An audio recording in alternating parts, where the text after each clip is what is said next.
எனக்கு என்னமோ என்னதான் டார்கெட் பண்ணி புவனாவும் அவ ஆளுங்களும் வந்திருக்காங்கன்னு தோணுது. நம்ம எல்லாரும் ஒன்னா இருந்தா அவங்க யாரும் இந்த பக்கம் வரமாட்டாங்க. அதனால நான் கொஞ்ச தூரம் தனியா போறேன். அப்ப கண்டிப்பா வருவாங்க. ஜீவா வரும்போது நீங்க அழகா வந்து ஜீவாவை தூக்கிடுங்க. எதுக்கு இப்படி ரிஸ்க் எடுக்கிற மாயா? பெரியப்பாவோட கௌரவத்தை எப்பாடுபட்டாவது காப்பாத்தணும். தனா, கவலைப்படாத. நீங்கெல்லாம் இருக்கும்போது எதுக்கு என்ன ஆயிடு போகுது?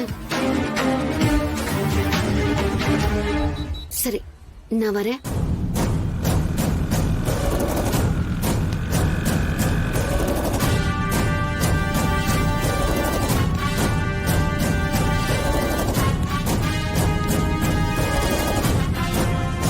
நம்ம மாயா பின்னாடியே போக வேண்டாம்.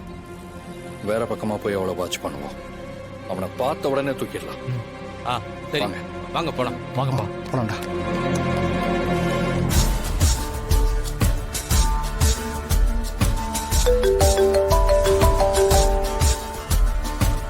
சொல்லு வாசு. மேடம், மாயா மட்டும் தனியா நடந்து வரா மேடம். தனியாவா? ஆமா மேடம். நல்லா பாரு, பின்னாடி யாராவது வராங்களா நல்லா நோட் பண்ணு. யாரும் இல்ல மேடம். அவசரப்படாத வாசு, நிதானமா கொஞ்சம் வெயிட் பண்ணி பாரு. அவன் நிச்சயமா தனியா வரமாட்டான். நான் லைன்லயே இருக்கேன், கொஞ்சம் வெயிட் பண்ணி பாரு.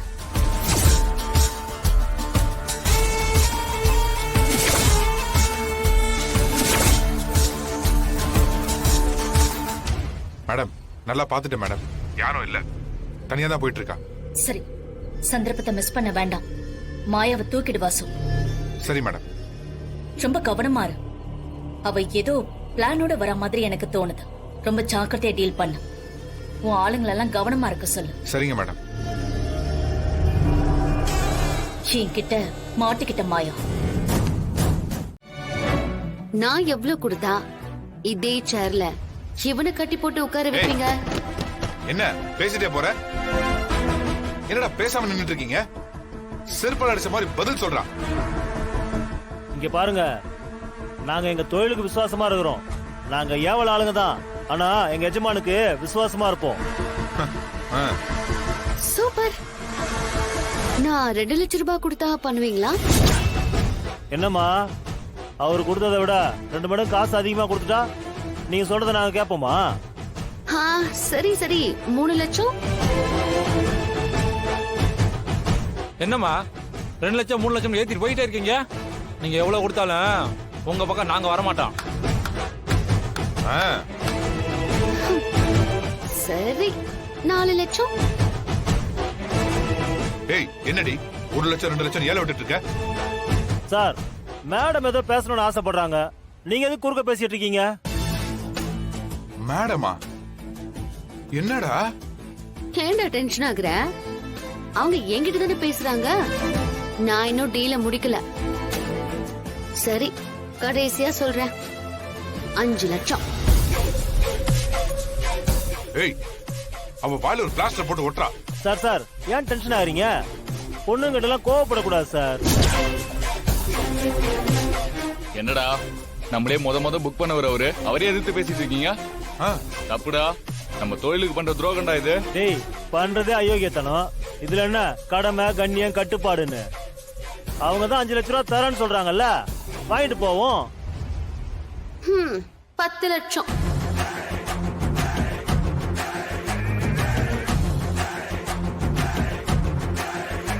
$10 லட்சம் லாஸ்ட் ரேட்.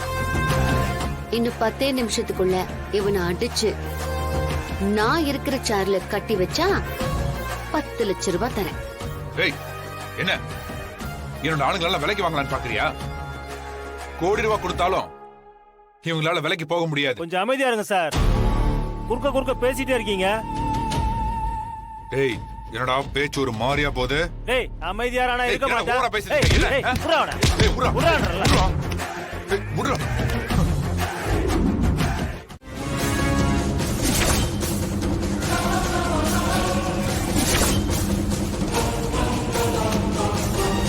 தனா, பெரியப்பாவோட ஹேர் சாம்பிள். இந்த மாயா. இந்தாங்க. ஜீவாவோட பிளட், பெரியப்பாவோட ஹேர் இந்த ரெண்டுத்துக்கும் எந்த தொடர்பும் இல்லைன்னு டிஎன்ஏ டெஸ்ட் ரிப்போர்ட் நாளை மறுநாள் பஞ்சாயத்துல வேணும். மாயா அதெல்லாம் நானும் பேசிட்டேன். நாளைக்கு மறுநாள் காலையில நமக்கு ரிப்போர்ட் கிடைச்சிரும்.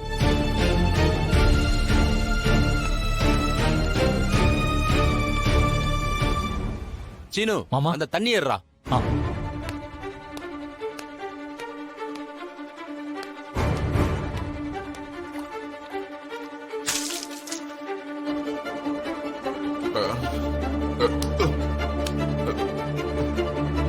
இவனுக்கு தேவையான சாப்பாடு தண்ணி எல்லாம் கொடுங்க.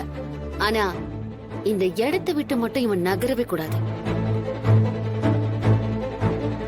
மாமா, அவன் பாக்கெட்ல இருந்து அந்த போனை எடுங்க.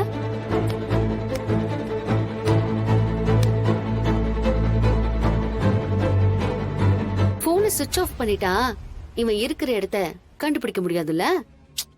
இல்ல இல்ல இல்ல இல்ல சுவிட்ச் ஆஃப் பண்ணாலும் ஒரு போன் எங்க இருக்குங்கிறத கண்டுபிடிக்க முடியும். அதனால என்ன பண்றோம், போனை நம்மளே பாக்கெட்ல வச்சு எடுத்துட்டு போயிருவோம். அதுவும் சரிதான். பஞ்சாயத்து முடியற வரைக்கும் எச்சரிக்கையா இருக்கணும். எனக்கு கொஞ்சம் தண்ணி கிடைக்குமா? அங்க அங்க இருக்கு பாருங்க. டேய் உனக்கு தண்ணி அப்படிலாம் கொடுக்க முடியாது. டேய் கதிரு அதை எடுத்துட்டு வாடா. ஏங்க டேய் இருடா, எல்லாத்துக்கும் ஒரு வழி வச்சிருக்கோம்டா. அடிக்காதீங்க. கம்முன்னுடா. என்னடா அவ்வளவுதான். கூப்பிட்டு இருக்க?